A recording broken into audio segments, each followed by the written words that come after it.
Foot.fr, fournisseur officiel de football.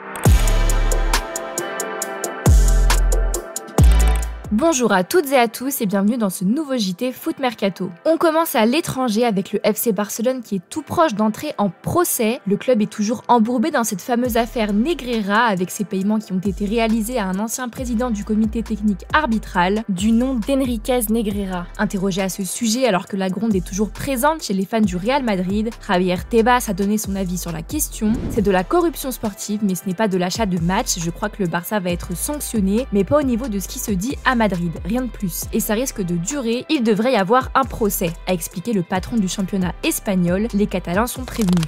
Chez les rivaux, Thibaut Courtois a sorti un documentaire exclusif retraçant sa carrière et disponible sur Amazon Prime. À cette occasion, Marca l'a interrogé sur le futur lauréat du Ballon d'Or. Après le doublé Ligue des Champions du Real Madrid la saison passée, il est très probable que le gagnant soit un Madrilène et c'est justement ce que souhaite le gardien du Real Madrid. Et bien que ce soit l'un de mes coéquipiers qui gagne, ils ont tous bien travaillé mais le vainqueur devrait être le Real Madrid, a affirmé le gardien belge âgé de 32 ans. Côté Real, deux noms se détachent pour soulever ce Graal au théâtre du Châtelet le 28 octobre prochain. Vinicius Junior et Jude Bellingham. D'ailleurs, après une première saison réussie sur le plan collectif et individuel au Real Madrid, Bellingham va désormais avoir un statut encore plus important, notamment au niveau salarial. D'après Hoc Diario, l'international anglais a vu son salaire augmenter il y a quelques jours. Bellingham va maintenant toucher 15 millions d'euros net par saison, soit le même salaire que Kylian Mbappé. Une augmentation de revenus que va également percevoir Vinicius Junior et qui était prévue depuis plusieurs semaines. Cette décision s'explique notamment par le souhait de Florentino Pérez de récompenser ses meilleures stars. En parlant de stars, le Real Madrid n'en manque pas, mais galère en revanche pour composer son 11 de départ. Comme face à Stuttgart en Ligue des Champions, Carlo Ancelotti a dû bricoler en défense. Les médias estiment que l'équipe n'est pas assez solide et équilibrée, un avis visiblement partagé par Ancelotti qui compte utiliser 4 milieux de terrain et se passer de l'un de ses attaquants lors des matchs capitaux ou à l'extérieur. En effet, les pensionnaires du stade Santiago Bernabéu n'ont pas remplacé Nacho qui a rejoint l'Arabie Saoudite cet été. David Alaba, lui, est toujours à l'infirmerie. L'Autrichien devrait faire son retour au mois de novembre si tout va bien. Ancelotti s'appuie donc sur Antonio Rudiger qui pourrait être vite fatigué à force d'enchaîner, Eder Militao qui a souvent été trahi par son corps ou encore Jesus Bayejo qui n'entre pas dans ses plans. Pour ces raisons, le Real Madrid souhaitait recruter un défenseur central cet été. Lenny Yoro était d'ailleurs la priorité jusqu'à ce qu'il signe à Manchester United. Les Merengues ont donc décidé de laisser ce dossier de côté alors que Carlo Ancelotti militait pour l'arrivée d'Aymeric Laporte en coulisses. Mais le Real Madrid est visiblement en train de changer d'avis. En effet, AS révèle que les dirigeants espagnols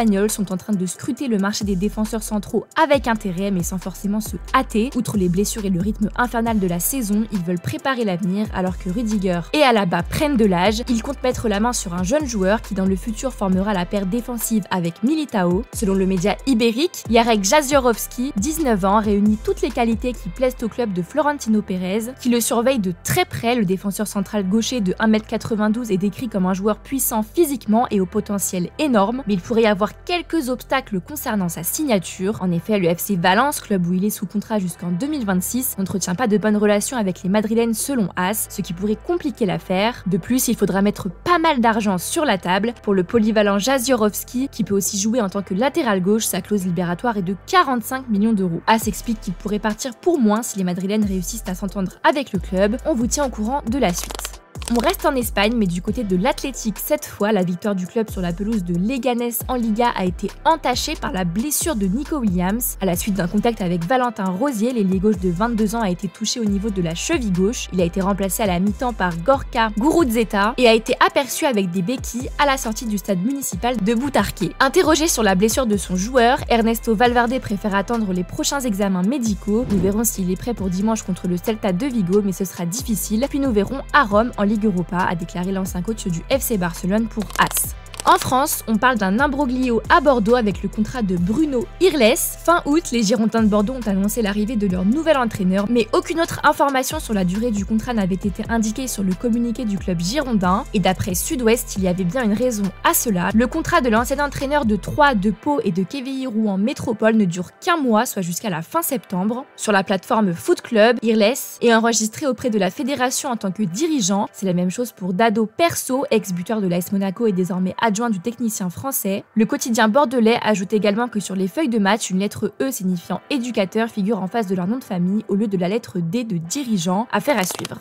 En Ligue 2, le rachat du SM Caen par le clan Mbappé ne se passe pas aussi bien que prévu. Sportivement, cette saison 2024-2025 a très mal débuté. 16e du classement avec 3 défaites et 1 nul lors de ses 4 premiers matchs. Et en interne, l'équipe nous apprend que c'est le flou le plus total. La raison, le silence assourdissant des nouveaux patrons et surtout celui du président Ziad Hamoud. Ce dernier n'aurait toujours pas dialogué avec les salariés du club. D'après le journal, ces derniers commencent à trouver le temps long et l'euphorie du rachat a laissé place aux craintes concernant leur avenir. Pourquoi un tel mutisme? Le quotidien évoque des découvertes financières pas très appréciables telles que le déficit structurel du club chiffré à 9 millions d'euros, de quoi freiner les ambitions du clan Mbappé, de quoi expliquer l'arrivée de seulement 3 recrues cet été. Un tel scénario n'est pas à exclure. Pendant ce temps-là, le coach Nicolas Seub doit lui aussi gérer une période très délicate, ça ne va pas fort à Caen. À l'Olympique lyonnais, Jordan Verretou a disputé ses premières minutes sous ses nouvelles couleurs le week-end dernier. Le prochain match de l'OL prévu ce dimanche lui rappellera bien des souvenirs puisque les Lyonnais rencontrent l'Olympique de Marseille. Un rendez-vous qui s'annonce particulier pour le milieu de terrain de 31 ans. Cadre du club phocéen sur les 2 dernières années, l'ancien Nantais était parti pour être placardisé sur la Canebière. N'entrant pas dans les plans de Roberto De Zerbi, c'est dans la qualité de joker qu'il est venu renforcer les rangs du club rhodanien après la fermeture du marché des transferts en France. Interrogé à ce sujet, Verretou a évoqué la fin de son aventure délicate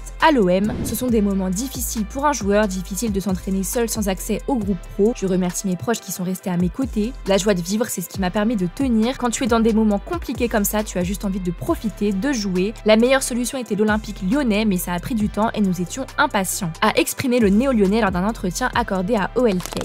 Nouveau partenariat en Ligue 1, Free a annoncé ce vendredi être le partenaire officiel du PSG, de l'OL et de l'OM. Plusieurs contenus liés aux 3 clubs seront proposés, des émissions en live tournées directement depuis le bord du terrain, des créations exclusives comme des interviews de joueurs vedettes, des accès aux entraînements, un suivi des équipes de jeunes, des archives de matchs, des contenus interactifs avec les joueurs et des expériences inédites pour les abonnés Free. L'opérateur français est présent dans le monde du football français depuis 2020 avec son application Free Ligue 1 devenue Free Foot.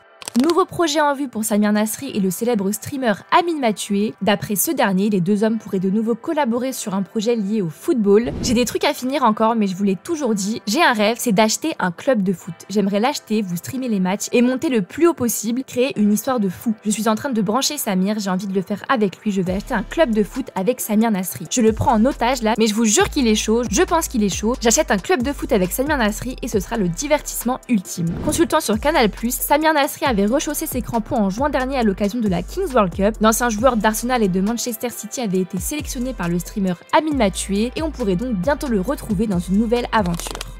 On termine avec l'image du jour. Le Stade brestois s'est imposé pour son premier match en Ligue des Champions face à Sturm Graz et le vestiaire a explosé de joie à la fin de la rencontre. Je vous laisse là-dessus. Bon week-end et à demain matin pour la revue de presse. Ciao. Aujourd'hui